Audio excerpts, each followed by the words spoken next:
তোলপাৰ লাগিছে স্মাৰ্ট মিটাৰক লৈ। আৰু আপোনালোকক জনাবলৈ পাই আমি সুখী হৈছোঁ যে অসমত পোনপ্ৰথমে কৃষক মুক্তি সংগ্ৰাম সমিতিয়ে এই ভয়ানক স্মাৰ্ট মিটাৰ বিৰুদ্ধে আন্দোলন আৰম্ভ কৰিছোঁ। আপোনালোকে সকলোৱে জ্ঞাত স্মাৰ্ট মিটাৰে জনসাধাৰণক কেনেকৈ মূৰত ৰাম টাঙোন ঘূৰাইছে। আমি সাধাৰণ শ্ৰেণীৰ মানুহ, যিখন চৰকাৰে জনসাধাৰণক মূল্য বৃদ্ধিৰ পৰা হ্ৰাস কৰি মূল্য বৃদ্ধিৰ কমাই জনসাধাৰণক নিৰাপত্তা দিয়াৰ কথাটো কৈছিল, সেইখন চৰকাৰে হিমন্ত বিশ্ব শৰ্মাই তেওঁ বিদ্যুৎ বিভাগে নন্দিতা গাৰ্লুচাই শেহতীয়াকৈ স্মাৰ্ট মিটাৰ নামৰ এটা যন্ত্ৰ আনি সাধাৰণ জনতাৰ মূৰত ৰাম টাঙোন ঘূৰাইছে।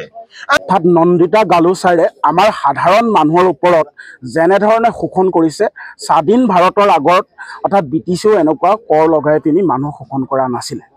আপোনালোকে নিশ্চয় গাঁৱে ভূঞে ঘূৰি পৰিছে, আপোনালোকে জানে যে সাধাৰণ মানুহ আজি জীয়াই থকাৰ কোনো উপায় নাইকিয়া আছে।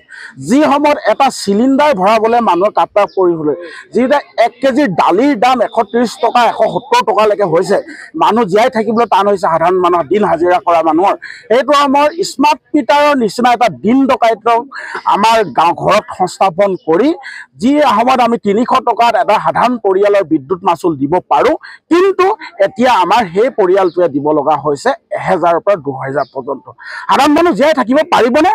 আমি আচলতে আজি এই প্ৰতিবাদী কাৰ্যসূচীৰ জৰিয়তে শক্তিমন্ত্ৰী নন্দিতা গালুচা, অসমৰ মুখ্যমন্ত্ৰী হিমন্ত বিশ্ব শৰ্মাক আমি দাবী উত্থাপন কৰিছোঁ, যদি আপোনালোকে স্মাৰ্ট মিটাৰ আমাৰ গাঁৱৰ মানুহৰ বা আমাৰ অসমৰ পৰা পৰিত্যাগ নকৰে, ইয়াতকৈ ডাঙৰ প্ৰত্যাহ্বান গ্ৰহণ কৰিবলৈ আপোনালোকে সাজু থাকক।